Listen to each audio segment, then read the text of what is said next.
Hey guys, welcome back to another month, the month of July. Honestly guys, I cannot believe how quickly this whole thing is going. It's all coming to a head really quickly. It's probably only 11, maybe 12 weeks. I think that might even be overshooting it until the big day. It's all becoming very real. It's all coming at me really quickly. So I'm super excited to share with you guys what's happened over the last sort of month or so.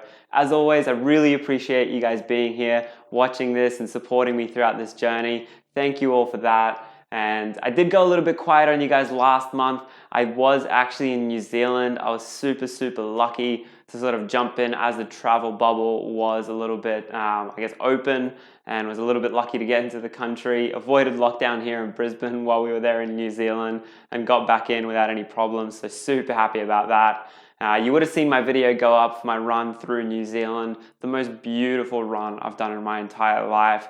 It was a little bit frustrating actually. You can see the first point that I've got here for the July recap, that I'm actually coming back from injury. And the last time I spoke to you guys like this, I was raving about how I had a great month in May and how I'm free of injury. And of course, 3 or 4 days later, got injured again, had shin splints, had some problems. And so June was a really frustrating month.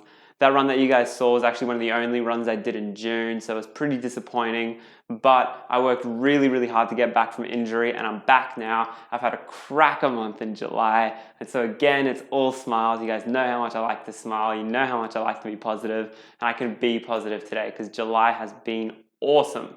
So the only other thing that I wanted to mention before we jump into the data is that I'm actually on a new training plan at the moment. So when I came back from injury, basically landed from New Zealand as July started, and I said as of July there's 15 weeks until the big day, and so I'm going to create a 15-week training plan to basically get myself ready, because obviously short time span, injury prevented me from training as much as I wanted to, so I really needed to figure out every single step along the way to make sure that I'm going to be prepared for that 100K. I think I've done a good job. I think the plan is set, so let's dive into it and let's see what we can get out of it. All right, so before we even have a look at the 15-week plan, let's have a look at this page, which I've showed you guys last month. And basically all this does is it tracks my running confidence and basically plots it against the different runs with their respective kilometers that I've done throughout the year. And again, you can sort of get a trend for what the years sort of look like. And this is where we sort of left off for our last chat. So right here you can see that there's a massive chasm. It was literally the least confident that I've been in running this entire year, which was a real shame. I actually got shin splints after raising my training quite quickly. You can tell that obviously I was super chuffed with what was going on in May, going up in distance really quickly. A few of these long runs were probably quite premature. I didn't follow the 10% rule, which I'll go through in a second, and it really did hurt. So you can see very little training going on in June. It's so frustrating for me to even look at that now because it's so much wasted time that could have gone into training. But that's okay. I recovered. I did really well to push through the recovery. I worked really hard with my physio. I worked really hard on recovery to make sure that I was doing all the correct exercises, making sure that I was managing my body, doing what I needed to get back, and made sure that when I did get back, I was ready with a plan for how to smash it out of the park. So straight away here, and I love looking at these 4 weeks because you can see straight away how much structure there is in there, and that's because there's a proper plan. So here where you can see there's a little bit of chaos, this one you can see straight away. I know what I'm doing, I know how far I'm running, and I'm going to execute that plan. And so no injuries through here. As sort of June went along, my running confidence did sort of jump back up, and sort of I've been able to execute on these runs here. So if we actually jump in to have a look at what the 15-week plan looks like, this is basically it. So what this graph shows, and again, as always, this is all live, so if you want to have a look on the website, feel free, play around, it's all interactive, so go for it. But this is the 15-week plan. So basically this plots what I plan against what I actually run, and there's a reference table here to show exactly a breakdown run by run to show how far or how close I was to the planned distance. And again, it's sort of just color coded, so if I was within a kilometer of the planned distance, it'll be green. If it's between 1 and 3 kilometers out, it'll be yellow, and any more than that is red. So you can see the overwhelming majority there is green, which means I've been doing well, which is awesome. But this one gives you a really good picture of how I plan to step it up throughout the next 15 weeks. And the real key rule in all of this is the 10% rule. And the 10% rule basically states that you shouldn't increase your kilometers per week by more than 10% if you want to avoid injury. It's just a good rule of thumb. There's not actually a whole lot of science behind it, but it's a lot of anecdotal evidence. It's a lot of runners that basically follow this rule. And so I said, if I can start at, I believe that bar on the very left was 40 kilometers. I said, if I can start at 40 kilometers for that week and step it up around 10% throughout the next 13 before tapering off here, then I should get to where I want to go. And so I think the long run on this 13th week there is 62 kilometers or something like that. So if I step it up periodically, I should be able to get to where I want to go. And so you can see my actual runs plotted along there for the first 4 weeks, and it is going, I was going to say exactly to plan. It's actually, I've been a little bit bad with it, I'll be honest, guys. I made a very specific plan to run specific distances, and you can tell that I'm going a little bit over them already, and that's just because I'm enjoying running so much at the moment, and it's pretty dangerous. I actually have to stop myself from going up too quickly, because you can tell on week 1 I went above, and then week 2 and 3 I followed that pattern of going just slightly above where I'd originally planned for. But it's still close to being that 10% margin that I'm changing by every time. So I might actually just change around and accelerate, I guess sort of increase the size of these bars and distances that I'm planning to run to sort of be more in line with where I started. But this 4th week, you can see it's a little bit below where it should be. And that's because I haven't done my long run for the week yet. Tomorrow morning, I'm going to smash out a 23-kilometer run, which I really can't wait for. It's going to be a fantastic morning. We have just gone into lockdown in Brisbane again as of today, but it'll be nice to sort of get out in the forest, do a run, and enjoy the day. So that's right on track. I'm super happy where this is going. I feel really confident now that there's a plan. And I feel healthy, which is the main thing. It's been a journey this month to get back to full confidence. Like you guys saw in the graph before, it's never just the snap of a finger and you're back to full confidence with running. A lot of it has been fighting that mental and physical battle to try and push through any sort of pain, try and recognize, is this injury or is this actually my body just being sore? There's been a lot of that battling, but I'm winning that battle. So super stoked with where it is at the moment. I did want to take you guys through a couple of the main points of how I've actually managed to recover and how I've managed to set this 15-week plan. So let's quickly have a look at that. All right, guys, so I did quickly want to go through what my new approach is. There are a couple of points that have served me really well throughout this month, throughout my recovery period, and then into this 15-week training block. So I did just want to touch on them really quickly so you guys know where I'm at with everything. And the first one was to actually set up the 15-week training plan.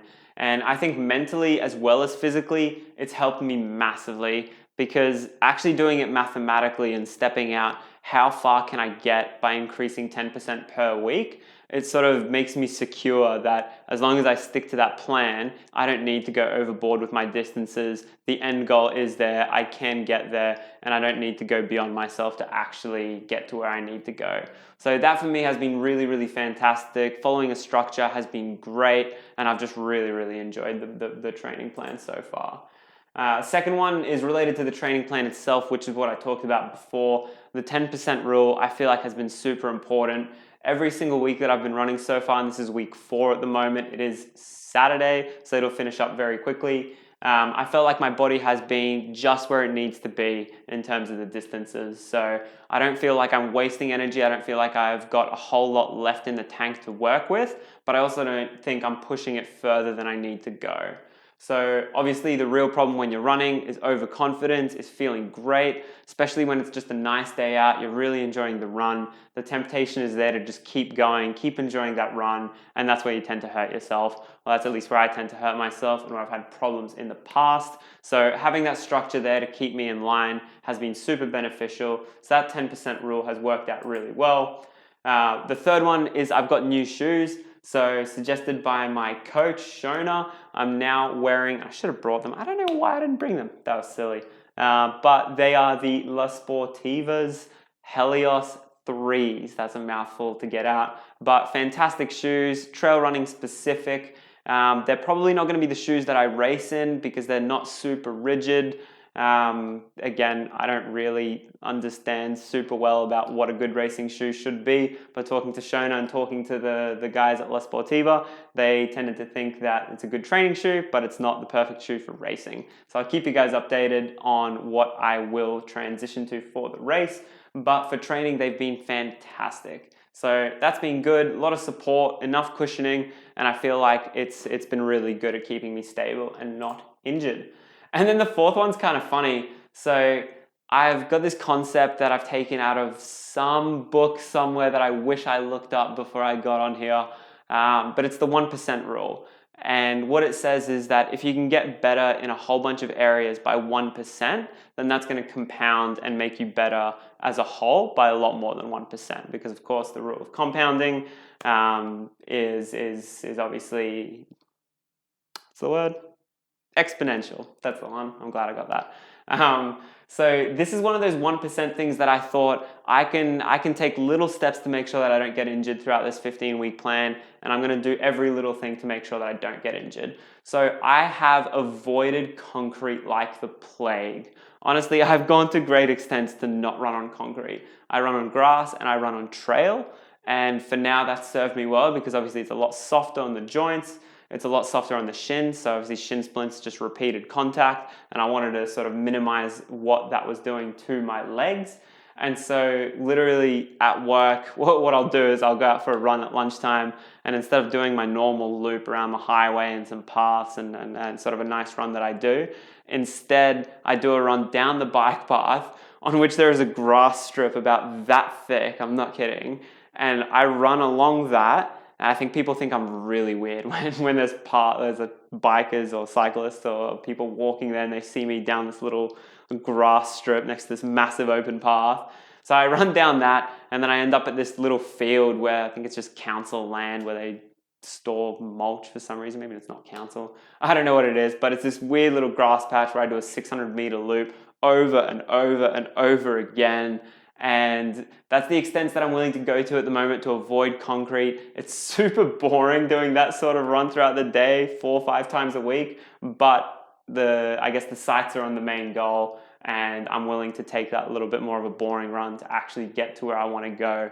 So that's what's served me well so far in this training plan, and I'm going to continue with those points. I'm going to keep them up, and hopefully they will set me in good stead for the next 15 weeks. And I just wanted to go through what's coming up next month.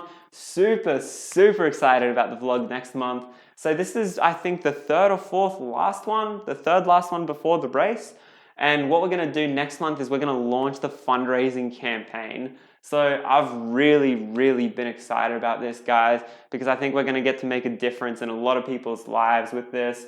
We can raise money for Blue Ripple and what they're doing over in Nepal. And we'll get to hear a lot about, my words, goodness. So we'll get to hear a lot more next month about exactly where the money's going and how the campaign's going to run. But I'm super stoked to get that one up and running. I think it's going to be fantastic. And look out for that. I'm going to continue the training. I'm going to keep working hard so that this can be a success. And guys, again, that's everything. Thank you so much for being here again. Thank you for sticking it out with me. Really do appreciate all of you. Have a great August. I'm going to have a great August too. See you guys.